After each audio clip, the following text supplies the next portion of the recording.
The desert at Range Kilo never lied. Mirage boiled over hard pan clay, dust devils sketched thin cursive across the flats, and a mean little crosswind came slantwise off the Sangre de Cristo range as if it resented the very idea of flight. 10 firing positions under a sun-bitten shade canopy. 9 were occupied by men who belonged: SEALs, Delta, MARSOC, helmets clipped to packs, badges tucked, hands that knew the weight of a rifle the way a mason knows stone. The 10th was a woman in a graphite ball cap and a slate-gray softshell. No rank, no unit patch, no visible reason to be here. The manifest called her A. Vale. On the schedule board, the column for Orders Authority showed a black bar of redactions. In a place where every secret had a barcode, a black bar said, "Don't ask." "Winds 3 steady, gust in 8, said Master Sergeant Rodrigo Bain, cadre lead. His voice carried like gravel. "Plates at 4, 6, 8, 10, and out to 1300. Offset 9 inches painted dull to kill the glare. 5 strings, time standard, euthanizes the slow." "Euthanizes?" a SEAL named Hennessy murmured, flashing a sideways grin. "Cute." Nobody laughed. Humor died fast at Kilo. A green light winked on. The line came alive, bolts cycling, bipods digging, glass settling. The desert replied with a reluctant chorus of steel pings. Some targets sang, most refused. Wind shear nudged bullets left, thermals pulled them high, bad calls got punished. Vale didn't hurry. She knelt by a matte black case with no maker's mark, slid the latches, and lifted a rifle that wasn't quite any one thing. An action with heritage in Mauser geometry, but sleeved into a skeletonized chassis.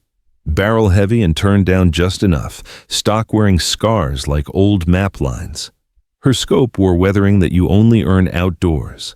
On the barrel, near the gas block, 5 tiny hand-scratched notches formed a crescent. She lay prone without noise, no ritual flourish, no stretching the neck or rolling shoulders. She simply melted into line with the rifle, and the rifle melted into the world. Bain walked the rail, hands behind his back, hawk eyes on everyone and no one. He paused behind Vale without pausing at all. "Shooter 10, he said evenly. "You tracking the wind?" "Tracking the dirt at 500, Vale said, voice low. "Left to right shimmer under the target fan. There's a window in the gust." Bain didn't answer. He liked shooters who told him what they saw and shooters who said nothing. Vale managed both at once. The first string began. At 400, everyone expected rings. Vale waited an extra breath, rode the gust's collapse, and cracked one. The 9-inch Bravo plate hiccuped in surprise. She ran the bolt like she'd been born with a cam in her wrist.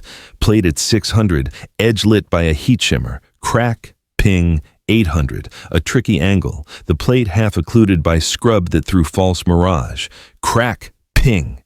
10, the wind tried to feather left again. She was already holding a 1/4 mil into it. Crack, ping. Then the 1,300-yard plate, a sullen patch of bleached steel tucked into a saddle of rock. Hennessy's shot hung long and then whined past, mean and empty. Someone swore. Vale's breathing flattened into 2 beats of a slow machine. She twitched the turret 2 clicks, kissed the trigger. Crack! Silence stretched. The mirage shivered. Then, faint as a coin dropped in a church, the 1,300 sang. Bain's pen scratched a mark. Second string. Positions changed, kneeling, then seated, then broken prone against a half wall that hated bipods. Vale adjusted grips instead of attitude. Her movements were small and expensive, the kind you buy with hours. She split gusts the way a good driver splits lanes, without thinking about it at all. Pings stacked like beads on a wire. By string 3, the line had stopped pretending not to watch her. Hennessy's grin was gone. A Delta shooter with the quiet eyes of a ranch dog, Staff Sergeant Miles Crowder, shifted his attention from his own glass to hers for a heartbeat, just long enough to confirm he wasn't imagining the thing everyone felt. This wasn't luck. This was craft, burnished and cold. Bain called a hostage rescue drill. Time pressure, offset no-shoot panels, small silhouettes tucked close. Triggers got heavier, breaths got shorter, steel stayed obstinate. Vale's cadence changed by half a beat. She began to shoot between gusts, not during lulls, counterintuitive for anyone who hadn't lived in wind.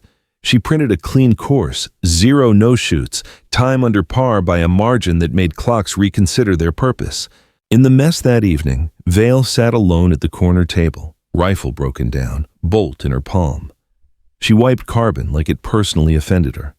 Around her, operators kept their distance the way men do around weather they don't understand. Hennessy walked over, forced casual. "You ex-military?" he asked. Vale looked up once, all pupils in lampglass reflection. "No. How'd you get on this range without a patch?" "I was invited." "Invited by who?" Vale reassembled the bolt with a click that sounded like a door locking. "You're asking for a story," she said. "All I brought was a rifle." Hennessy smirked out of habit and walked away out of something like respect. Later, under floodlights, Bain met Vale on the empty line. He had a folder tucked under his arm, the cheap government kind that wrinkles if you breathe on it wrong. He set it on a pellet-pocked bench without opening it. "You know what this place is," he said. "A filter," Vale said. "Not for marksmanship, for egos." Bain's mouth considered smiling and chose not to. He nodded at her rifle. "That piece has history." "It keeps secrets," she said. He tapped the folder. "So do I. Tomorrow's a field problem. Moving targets, map-fed blind shot. We're looking for someone who can hold a team together without being on it. Think you can do that?"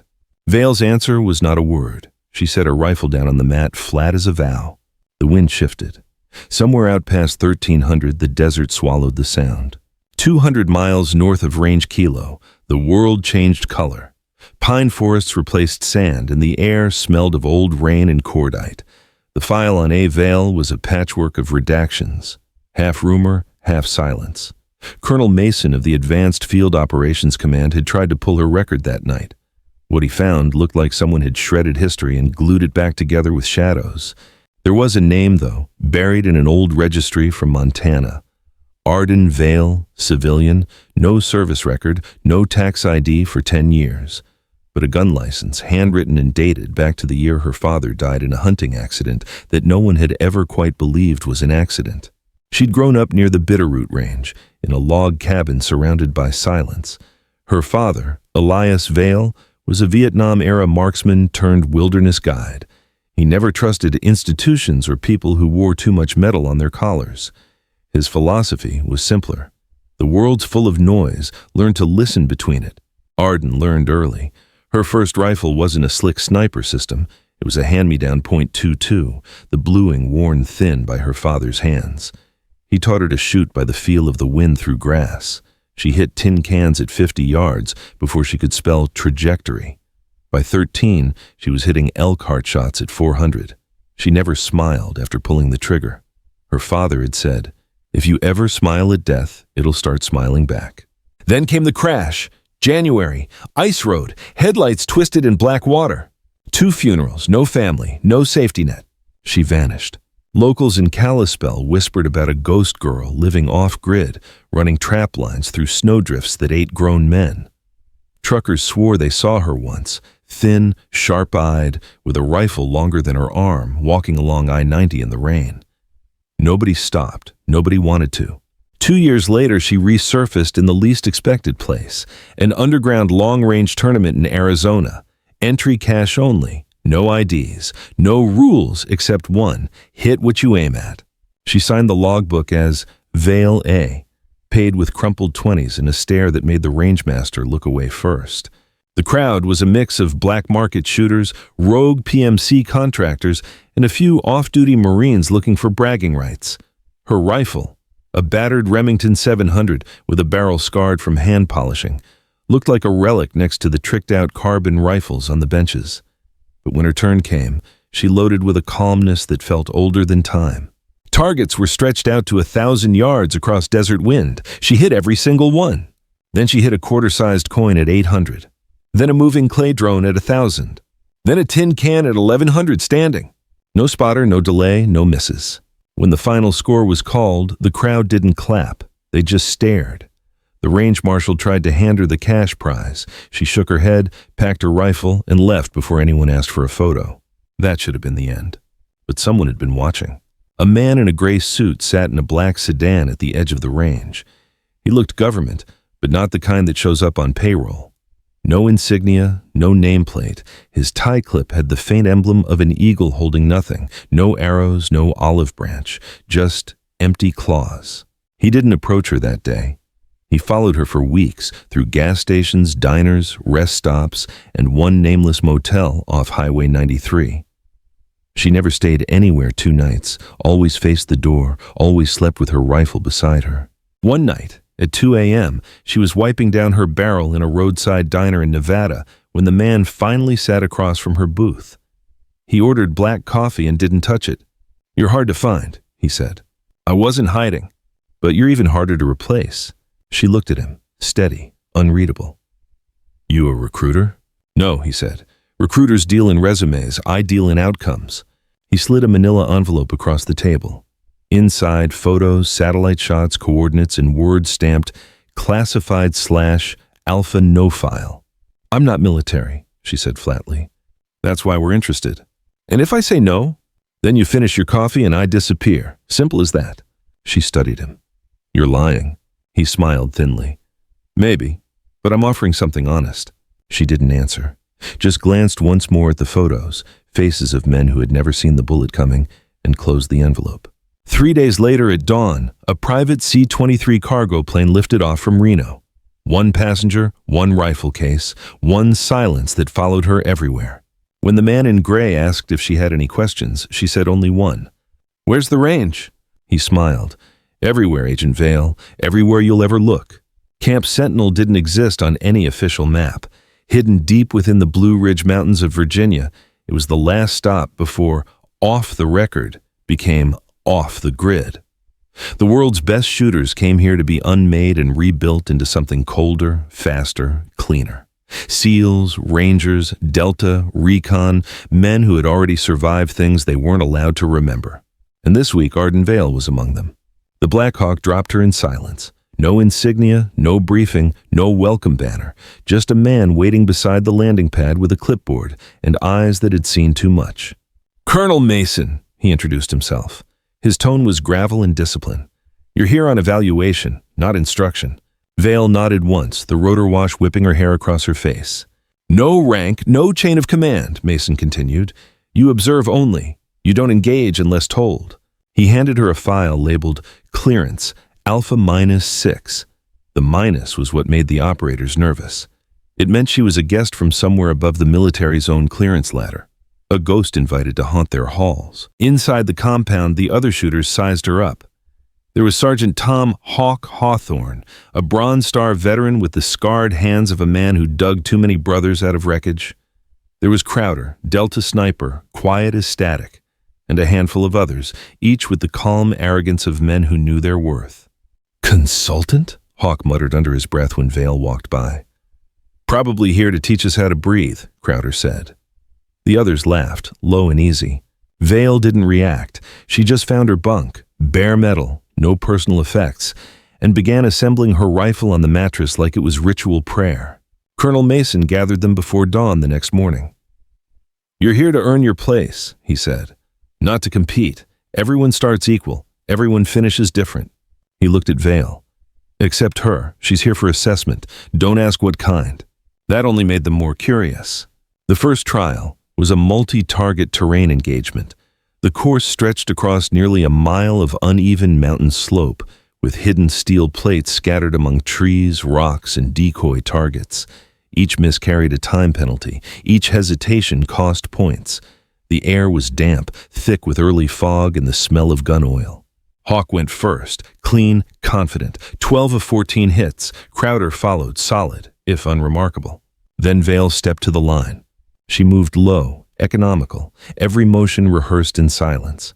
Where others crouched and scurried, she flowed, ghost-like. She didn't so much look for targets as sense them. "Shooter 3, the instructor called. "Wind variable 5 to 7 knots, east-southeast." Vale didn't respond. She had already adjusted. The crack of her rifle sounded smaller than it should have. The steel plate at 600 meters sang immediately. Then 800. Then 1,000. By the time she cleared the course, she had hit every target in sequence, 0 misses, and done it 2 full minutes faster than the camp's record. Silence fell. Even Mason raised an eyebrow. "Holy hell," someone muttered. "She ghosted those targets." Hawk scowled but said nothing. Over the next week, Vale repeated the performance, day, night, rain, fog. She aced endurance drills, navigation courses, and even hand-to-hand combat, where she fought not like a soldier, but like a surgeon. Minimal movement, maximum effect. Every strike precise, every counter efficient. But respect came slowly. These were men who measured trust in scars. Day 4, rain hammering the training grounds. Hawk confronted her near the armory. "You think we're impressed by trick shots?" he snapped. "You haven't bled with us. You don't know what it's like to lose brothers." Vale turned, eyes cold as the rain. "You think bullets care whose name is on the uniform?" He stepped closer. "You don't belong here." She leaned in, voice low enough to cut through the storm. "I didn't come to belong. I came to make sure you survive." Then she walked away. That night the tone shifted. Crowder passed her a canteen at dinner. Hawk tossed her an MRE without comment, tiny gestures. But in this place, that meant something. By the end of the week, the civilian had become ma'am. And even the ones who still doubted her began checking the wind the way she did, by the feel in their bones, not the flags. Whispers spread in Camp Sentinel. She wasn't military, she wasn't intel.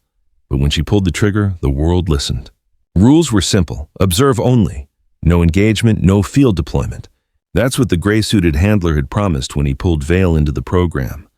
But rules have a way of evaporating in war zones. Red Valley, Kunar Province, Afghanistan.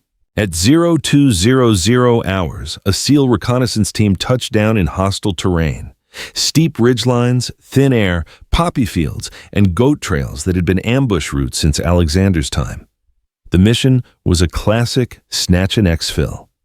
Capture a Taliban courier suspected of moving encrypted data for foreign mercenaries, in and out within 72 hours. It went to hell within 3. A sandstorm grounded drones, comms cut to static. Then a sniper round tore through the shoulder of Chief Petty Officer Miles Tex Grady, the team's overwatch. The bullet came from somewhere high, too clean, too professional for a tribal shooter. The commander, Lieutenant Kyle Barrett, had 2 choices: abort or adapt. Command chose option 3. They called for a replacement marksman, someone who didn't technically exist. At 0400, Arden Vale was woken at Camp Zulu, a forward operating base near the Pakistan border. No explanation, just coordinates written on a folded paper, 5 numbers, and a nod from an operator who didn't meet her eyes. By dawn, she was aboard a matte black helicopter with no insignia, sitting across from the SEAL team she'd never met. Barrett watched her like she was a weapon still in its crate. "You're our Overwatch?" he finally asked through the rotor noise. Vale checked her rifle, new barrel, old soul. "You got a better one?" Barrett smirked despite himself. "Let's hope not." They inserted at first light, thin air, bone-dry wind. Vale moved alone up the northern ridge, scaling shale and loose rock until she found her perch, a jagged lip shaped by centuries of wind. She laid out her mat, camo netting, range card, water. Her rifle settled on the rocks like it belonged there. She scanned the valley through her scope. The village below was half ruins, half dust. Clay walls, children running between alleys, a well at the center, and shadows, armed men moving like they owned gravity. Her comms crackled. "Overwatch, eyes on, you're green." "Copy," she said, voice calm as heartbeat. Then she saw it, a flash of light, low and deliberate, a reflection too sharp to be natural. Sniper. She tracked it. Upper slope, camouflage net, barrel barely visible between 2 rocks. The angle pointed straight toward the SEAL approach route. Vale adjusted windage, elevation. She didn't need a spotter. Her breath flattened, her pulse slowed. Crack! The sound disappeared into the wind. Through her scope, the enemy sniper's head jerked once, then slumped forward. No second shot, no correction, just finality. "Target neutralized," she whispered. "Say again, Overwatch?" Barrett's voice came back. "Continue mission," she replied. The SEALs moved through the village, fast and silent, until the silence broke. Gunfire erupted from rooftops. Militia fighters scrambled like hornets. Machine gun bursts chewed through the walls near Barrett's position. They were pinned. "Overwatch, talk to me!" Barrett yelled through the comms. Vale didn't talk. She answered. Crack! One hostile down on the rooftop. Crack! Another in a window. Crack! A third behind a wall he thought was safe. "Jesus," one of the SEALs muttered. "She's painting the battlefield." Barrett's voice came again, strained. "Package secured. Moving to exfil." Vale shifted her scope to the northern ridge. Movement. Another glint. Another sniper, but this one was no local. Western kit, high-caliber rifle, disciplined posture. A mercenary by the look of him. Range, 1,510 yards. Barrett was in his sights. No time for math, no range card, just instinct. Vale inhaled once, exhaled, waited for the heartbeat between gusts. Crack! Dust lifted from the far ridge. The Merc's rifle clattered from his hands. He never fired. Barrett froze. The red laser dot on his vest blinked once, then vanished. He looked up toward the northern rocks, unable to see her. "Overwatch," he breathed into comms. "Whoever the hell you are." "Thank you." But Vale was already packing her gear. Mission complete. At Camp Zulu that night, Barrett found her outside the hangar, cleaning her rifle beneath the floodlights. "You disobeyed orders," he said quietly. "I finished the mission," she replied. He stared at her for a long time. "You saved 6 men." Vale shrugged. "That's what the trigger's for." Barrett shook his head, a faint grin forming. "Remind me never to play chess with you." She didn't smile, just closed the rifle case. And for the first time in his career, a SEAL commander saluted a civilian. Morning in Red Valley looked almost holy. The sun came up over broken rock and quiet smoke, painting the village in pale gold, like war was something that could be forgiven if the light hit it right. But at Camp Zulu, the silence wasn't peace. It was bureaucracy loading its gun. Lieutenant Commander Kyle Barrett sat in the debrief tent, still wearing yesterday's dust. Across from him, 2 intelligence officers scrolled through drone footage of the firefight, frame by frame, like priests reviewing scripture. The video froze on a single instant, a red laser dot on Barrett's chest, then the frame after, gone. "You're lucky," one of them said, tone flat. "If that shot hadn't landed, you'd be in a body bag." Barrett didn't look up. He knew exactly what had happened. "I wasn't lucky," he said quietly. "She was there." "She," the younger officer repeated, frowning. "You mean the civilian sniper, the one you weren't supposed to deploy?" Barrett said nothing. The older intel man leaned back.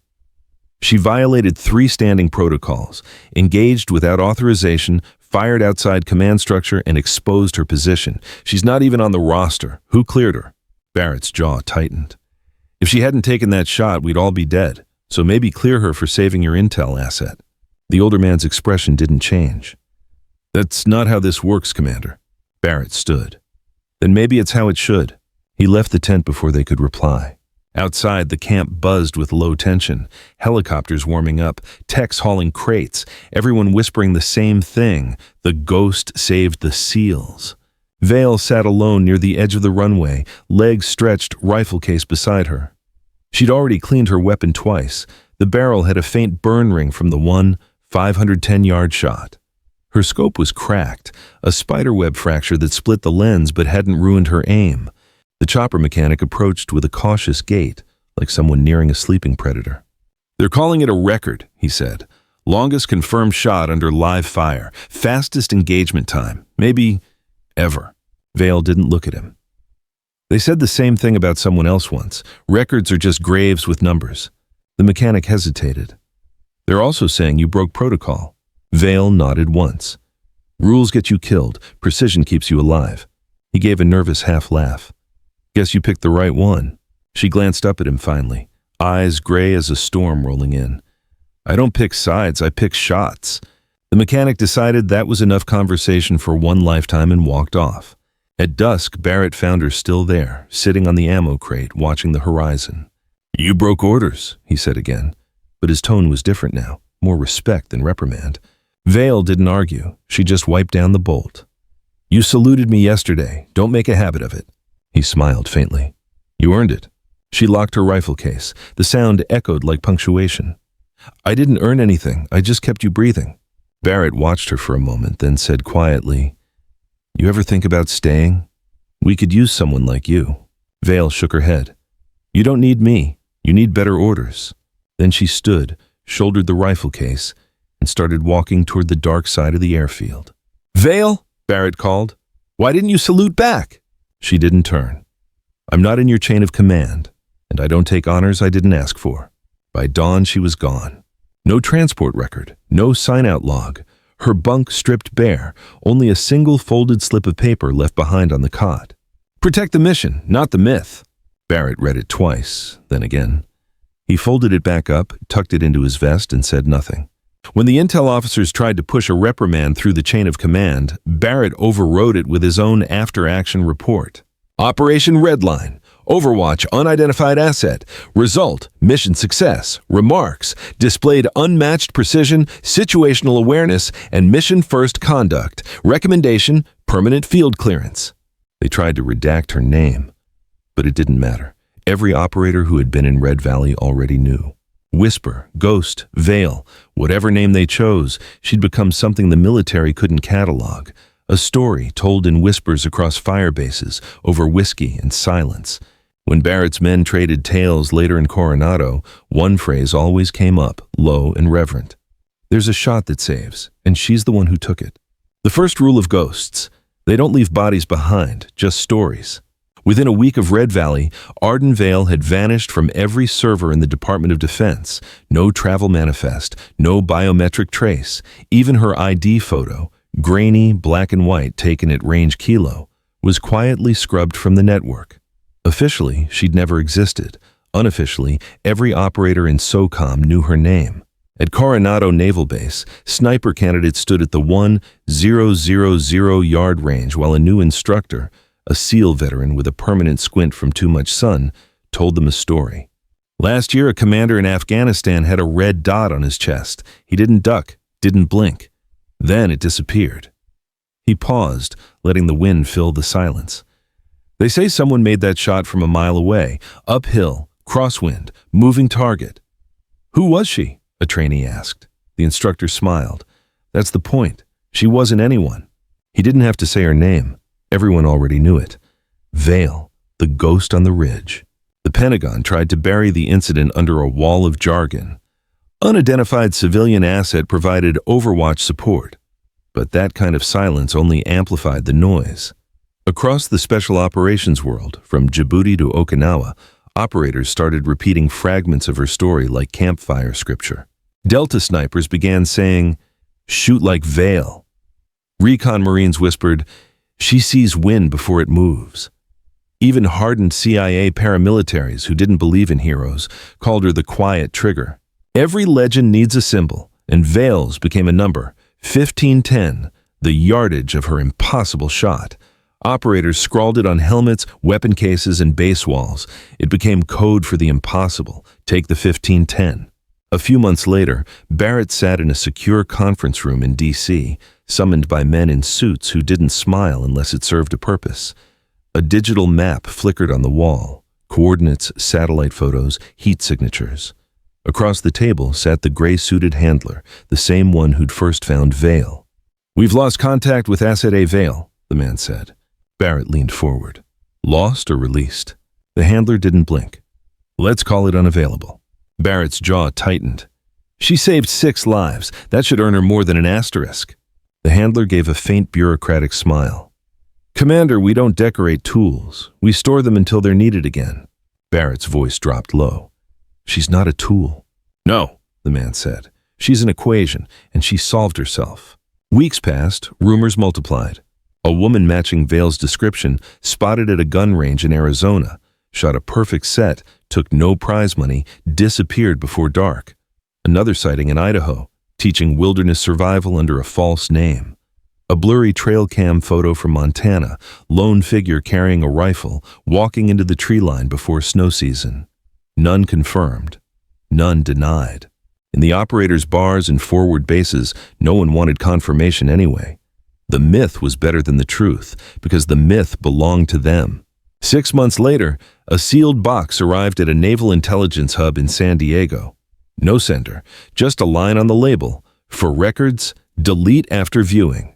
Inside, a drive, encrypted, containing helmet cam footage from a NATO mission in northern Syria, classified off-grid, presumed failed. The video began with chaos, 4 soldiers trapped in a collapsed building pinned by enemy fire. Then, in the distance, single shots, precise, measured, final. Every hostile dropped in seconds. Through the dust and blood, a silhouette appeared briefly. Female, rifle slung, walking away through a breach in the wall. Then the video cut to black. "Timestamp 6 weeks ago." The analysts sat in silence. No one said her name. They didn't have to. Back at Camp Sentinel, a new batch of recruits lined up on the range. The instructor walked behind them, correcting stances, checking windage. "Do you know how far the best shot ever made from this line was?" he asked. No one answered. 1,510 yards, he said finally.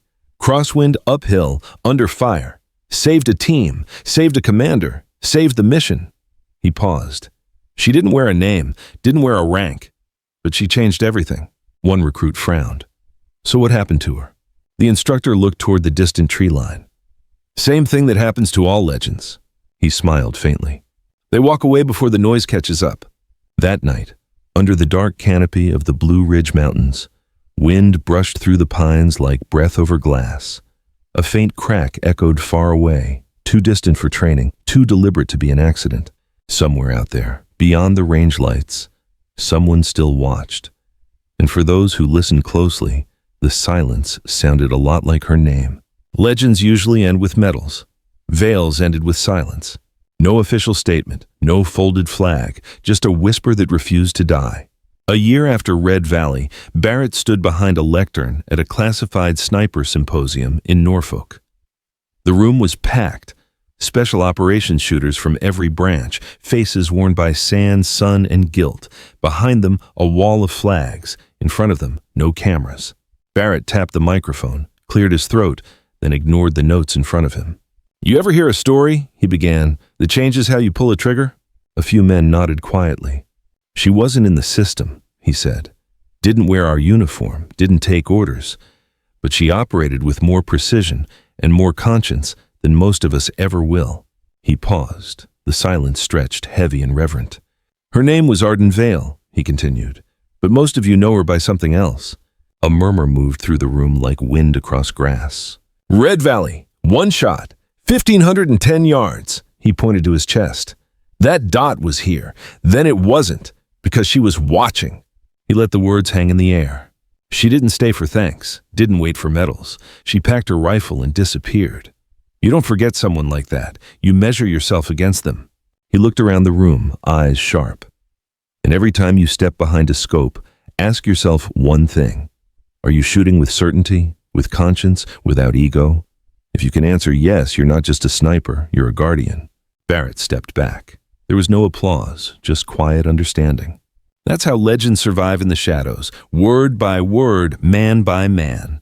6 months later, in a dusty Montana town no one remembered, a package arrived at a nonprofit that supported veterans. No return address, no markings. Just a sealed envelope stamped, "For those who listen." Inside was a manuscript, typed, bound with rough twine.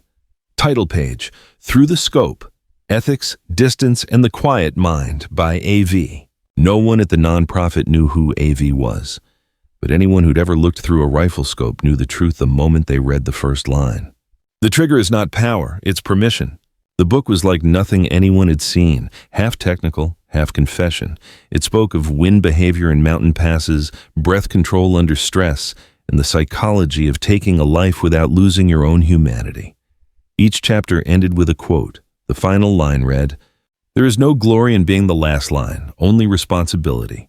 They printed 50 copies, no ISBN, no press release, just passed hand to hand among the special operations community like a sacred text. Before long, instructors at sniper schools began quoting it. Teams started referring to the mental state before a perfect shot as the Vale Zone. And shooters stopped talking about records, they started talking about purpose. That winter, in the deep forests of western Montana, a hunter and his young son tracked deer through fresh snow. The boy carried a .22, light, unsteady in his hands. He aimed, missed, tried again. The wind shifted. Then crack. A single shot, impossibly distant. The buck dropped instantly. The boy looked around, startled. "Dad!" But his father just smiled faintly, scanning the ridgeline where a glint of sun flickered on metal for half a second, then vanished. "Come on," the father said quietly. "Someone's looking out for us." Far to the north, in a cabin with no address, Arden Vale sat at a wooden desk, dismantling her rifle for what might have been the 1,000th time. Outside, snow fell soft and endless. Inside, the firelight flickered across her face, older now, lined with years she hadn't counted. She opened a leather-bound notebook. On the first page was a hand-sketched map of the Bitterroot Range. On the last page, one sentence. If they ever need me again, they'll know where to look. The wind remembers. She closed the notebook, slid it into a drawer, and listened to the wind outside, the same wind her father had taught her to read decades ago. It shifted once, just enough to whisper through the cracks in the wood, like breath on glass. She smiled, faint and tired. Not because she was proud, because she'd kept her promise. And somewhere, on a firing range halfway across the world, a young sniper steadied his aim, exhaled and hit a target dead center. He looked up at the horizon and whispered the same words written on the margin of an old field manual, the ones passed down from man to man, range to range. "She's still watching,"